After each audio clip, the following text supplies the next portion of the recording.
To add to its strength, the National People's Party had once again inducted another 3 political leaders to its family. Those who officially associated themselves with the NPP today included FANTIN J. LAKADONG, Grace M. KHARPURI and William K. MYNSONG.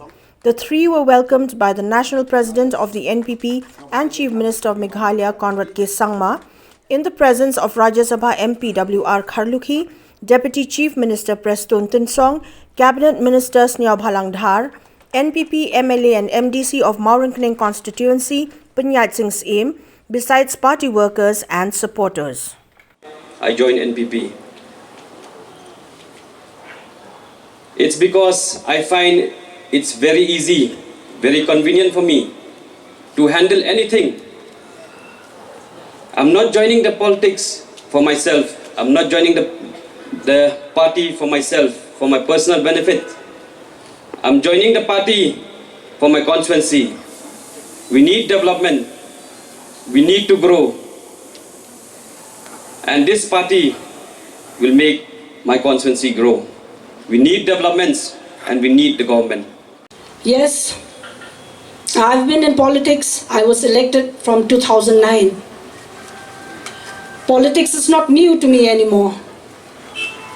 But my journey in these years from 2009 is that I've experienced different political parties, which I'm very sure that there'll be a lot of critics today saying that Congress, like, she's been joining from one party to another party.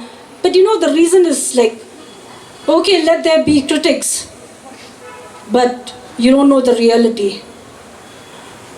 So like I said, I joined this party because I've been observing that this party has leaders that has the quality and principle, which is very, very important.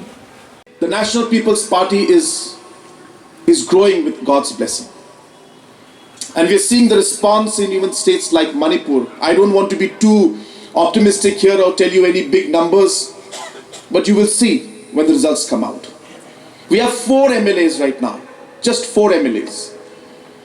I can assure you that we will cross the double-digit figures. How high the double-digit will go, only time will tell. But I am optimistic, yet at the same time a realistic person. But I know for sure that we will cross a double-digit number, which is a huge gain for us. It's 100% growth. More than 100% growth will be there. Please do excuse me, I'm going to try. But in Meghalaya also, ka NPP kan job marwe ha ka election ka banwan. Ni don't come, ban try shiton. We have to work hard, and I'm sure that we will get the majority in this coming election.